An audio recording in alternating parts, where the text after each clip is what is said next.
ஸ்ரீ மகாவிஷ்ணுவினுடைய அடுத்த திருநாமம் அனிர்தேஷ்ய வபுகு. பகவானை இப்படி என்றோ அப்படி என்றோ இப்படிப்பட்டவர் அல்லது அப்படிப்பட்டவர் என்றோ யாராலும் கூறிவிட முடியாது. அவருக்கு எந்த விதமான உபமானமும் இல்லை.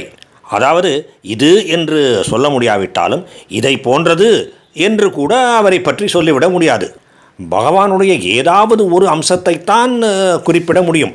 உதாரணமாக பகவான் கருணை கொண்டவர், குறிப்பாக பக்தர்களிடம் கருணை கொண்டவர் என்று சொல்லலாம்.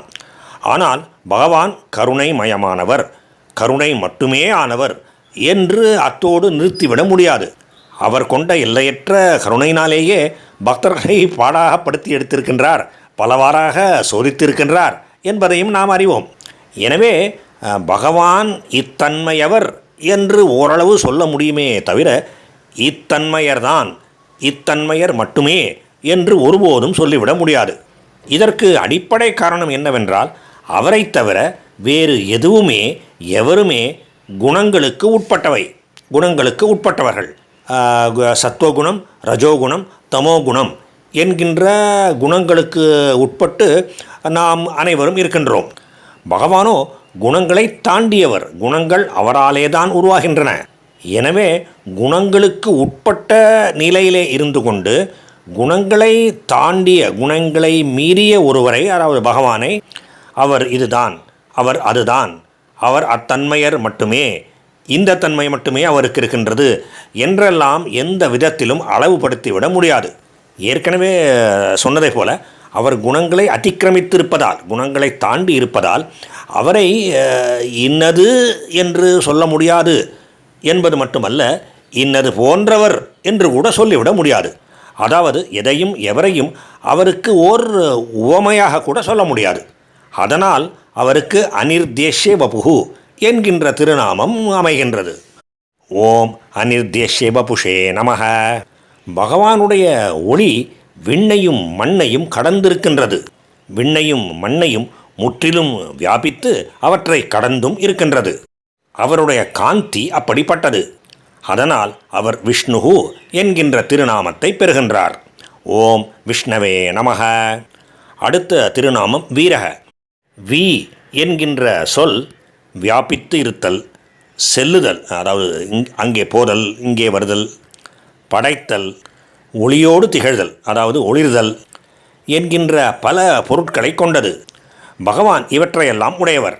படைப்பது, ஒளிர்வது, வியாபித்து இருப்பது போன்ற இவற்றையெல்லாம் பகவான் உடையவராக இருக்கின்றார். அப்படி அந்த வி என்கின்ற சொல்லை அடிப்படையாக கொண்டு வீரக என்கின்ற திருநாமத்தை பெறுகின்றார் பகவான். ஓம் வீராய நமக. அனந்தக, எல்லை இல்லாதவர், அளவுபடாதவர் என்பது இதன் பொருள். இடத்தாலும் காலத்தாலும் அவர் அளவுபடாதவர். வெளி, ஸ்பேஸ், மற்றும் காலம், டைம், இவற்றை தாண்டி நிற்பவர் பகவான். எல்லாவிடத்திலும் இருக்கின்றார், எப்போதும் இருக்கின்றார். அவர் இல்லாத இடமும் இல்லை, காலமும் இல்லை. இடத்தையும் காலத்தையும் அவர் வியாபித்து இருக்கின்றார்.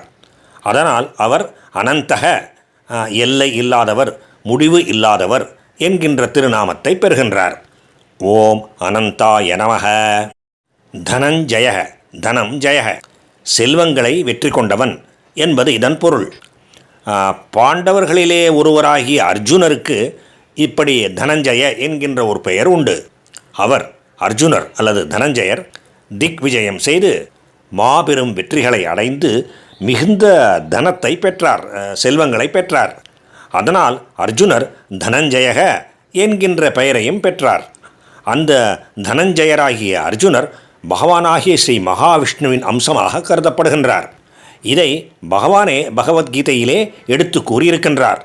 பாண்டவானாம் தனஞ்சய, பாண்டவர்களிலே 5 பாண்டவர்களிலேயும் நான் தனஞ்சயனாக இருக்கின்றேன் என்பது இதன் பொருள். பகவான் பல விபூதிகளை கொண்டிருக்கின்றார். அவற்றிலே தனஞ்சயராகிய அர்ஜுனன் என்பவரும் பகவானின் ஒரு விபூதி ஆவார். அர்ஜுனரை தன்னுடைய விபூதியாக கொண்டவர் பகவான். அதனால் பகவானே தனஞ்சயக என்கின்ற திருநாமத்தை பெறுகின்றார். எந்தவிதமான சிறப்பையும் உடைய எதுவுமே எவருமே பகவானின் அம்சமே ஆகும். பகவத்கீதையிலே பகவானே இதை விளக்கி கூறியிருக்கின்றார். ஓம் தனஞ்சயாய நமக. பகவானுக்கும் பகவானுடைய அனைத்து திருநாமங்களுக்கும் எல்லா பக்தர்களுக்கும் மீண்டும் மீண்டும் நமஸ்காரம்.